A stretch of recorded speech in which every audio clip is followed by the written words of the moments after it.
Olá, sejam todos bem-vindos. Está começando mais uma edição do programa Autores na Web.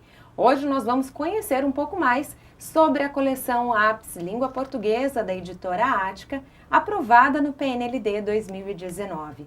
Para isso eu recebo aqui no estúdio duas das autoras. Pois é, está comigo aqui a Ana Trincone, seja bem-vinda, Olá, Ana. muito obrigada. A gente é que agradece a presença também da Terezinha Bertin, muito prazer. Obrigada, o prazer é todo nosso. E elas representam também a Vera Marchesi, né, que participou também dessa coleção. Bom, para a gente conhecer de forma mais completa ainda essa coleção, queria começar já perguntando sobre a concepção e a proposta metodológica de como foi esse trabalho. Você pode falar para a gente, Terezinha? Posso sim, e é muito importante neste ano falar sobre a proposta metodológica, porque temos um componente novo, todos estão sabendo, nós temos a Base Nacional Curricular recentemente aprovada e que teve de ser incorporada ao livro didático, sem sombra de dúvida.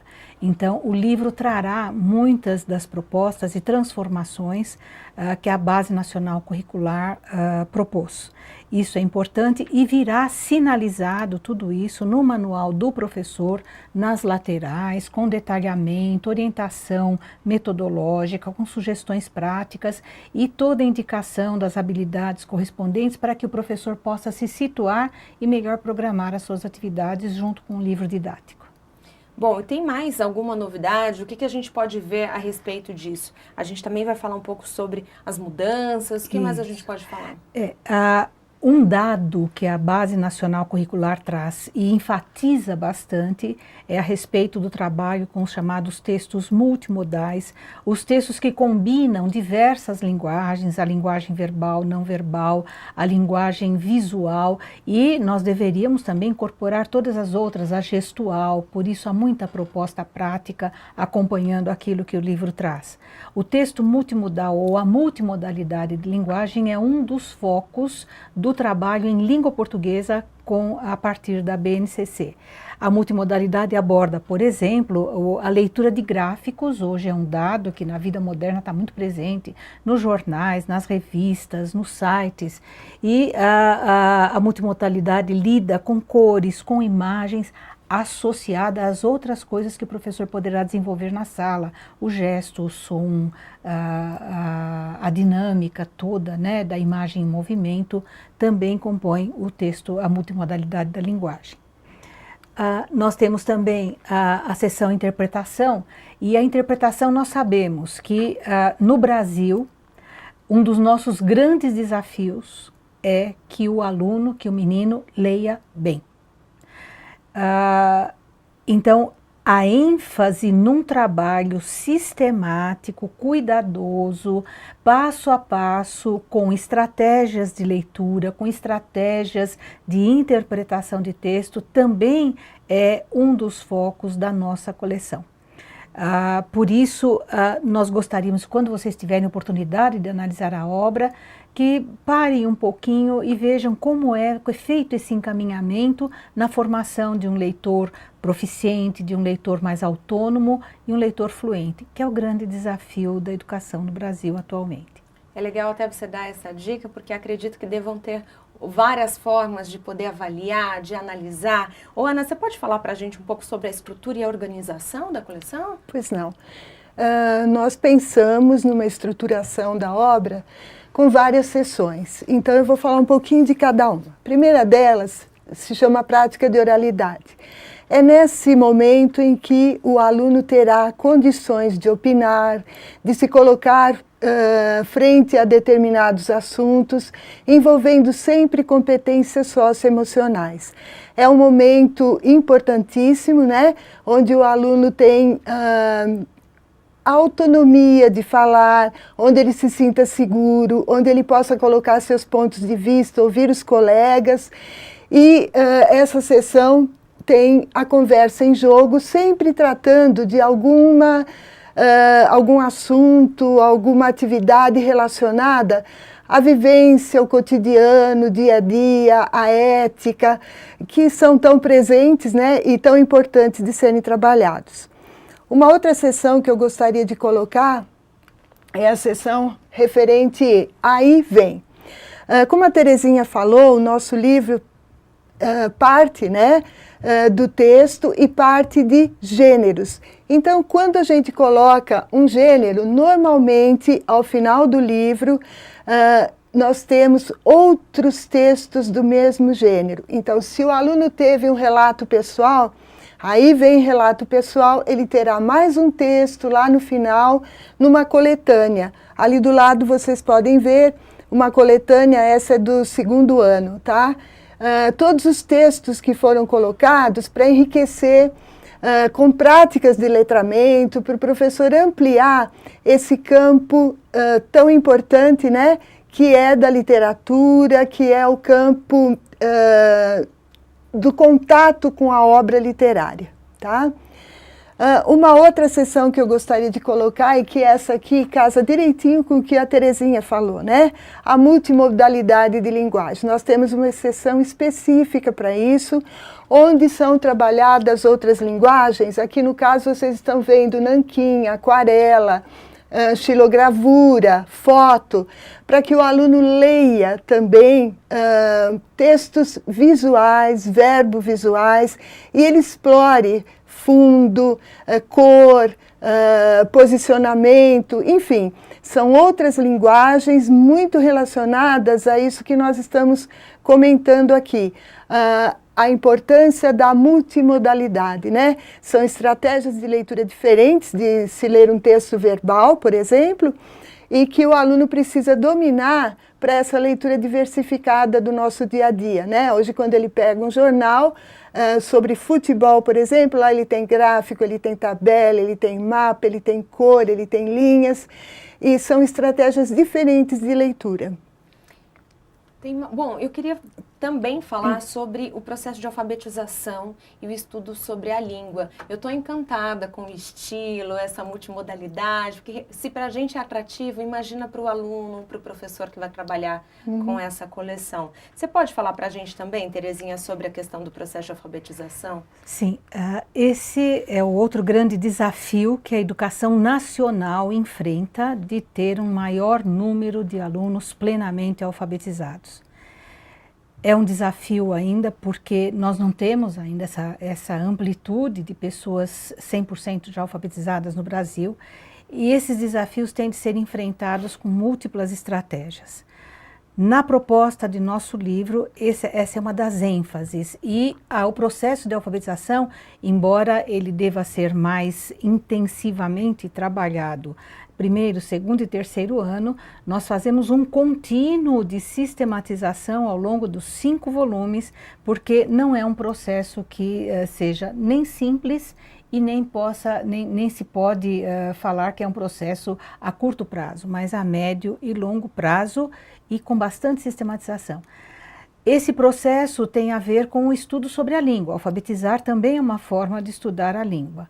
E um dos nossos focos é um estudo sobre a língua desde o 1º aninho até o 5º ano na coleção, situado em textos reais, tanto em propostas dos textos escritos, quanto em propostas de textos orais, para que se reflita tanto sobre a língua escrita quanto sobre a língua falada. Então, a chamada gramática, ela é situada nos textos, o que faz com que não seja aquela gramática alheia aos usos. Então, nós podemos também dizer que é uma gramática que sistematicamente vai enfatizar os usos que efetivamente se fazem da língua. A alfabetização vem junto com isso. A alfabetização, ela sempre vai partir daquilo que é regular, portanto mais simples, no sistema da escrita, e dessas regularidades, gradativamente, ao longo da coleção, nós vamos abordando e sistematizando as chamadas irregularidades ortográficas, que são sempre as que desafiam mais o aluno no momento em que ele tem que se apropriar da escrita correta das palavras, das convenções e regras do sistema de escrita. Então, partir essa atenção especial à apropriação do sistema alfabético também não pode ser alguma coisa cansativa, e é alguma coisa também que tem de trabalhar toda a articulação oral para que o aluno associe a escrita ao trabalho de oralidade.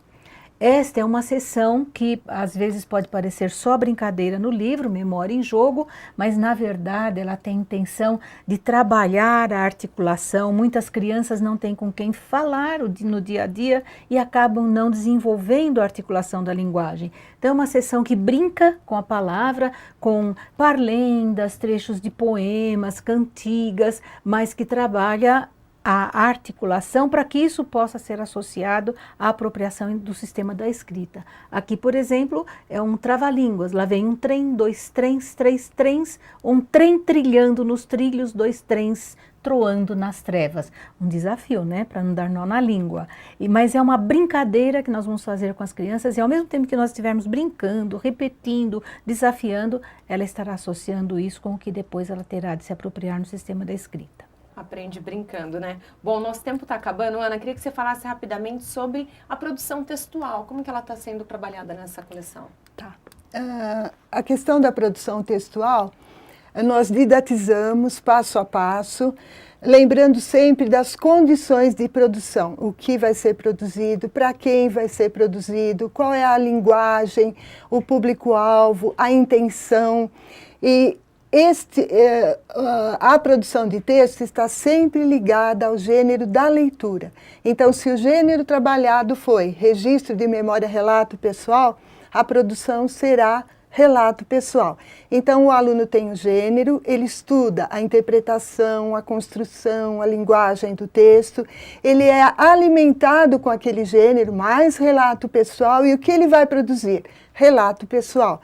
Então, é um caminho para que o aluno se aproprie das características do gênero, para que ele possa produzir adequadamente dentro daquilo que foi proposto no gênero inicial de leitura, né? Algum outro ponto a ser destacado, Ana? Vários. Então, bem rapidamente, né, eu gostaria de colocar a hora de organizar o que estudamos. Essa é uma sessão em que entram mapas conceituais. Normalmente é um ponto de chegada a partir do estudo do gênero, terminou o gênero, né, o estudo do texto, tem um ponto de chegada, colocando ali as características, e na gramática também tem esse mapa conceitual. O que seria esse mapa conceitual? Visualmente, o aluno organiza o conhecimento, tá? Ele estudou e ele chega, por isso o ponto de chegada, a uma organização visual desse conhecimento. Na hora de estudar, inclusive, ele tem o que é mais importante, uma síntese, né?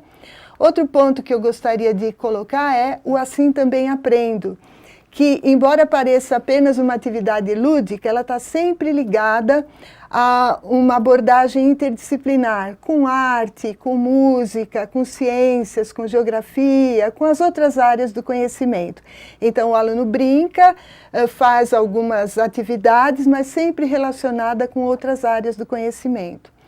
Outro ponto é o trabalho condicionário, tá? Então, no final de alguns volumes, é feito todo esse trabalho para que o aluno tenha autonomia na hora da escrita, né? Dele mesmo ir até o dicionário, procurar a palavra, para que ele vá construindo essa autonomia ao longo do tempo, mas se apropriando de como consultar um dicionário para ajudá-lo na sua escrita, né?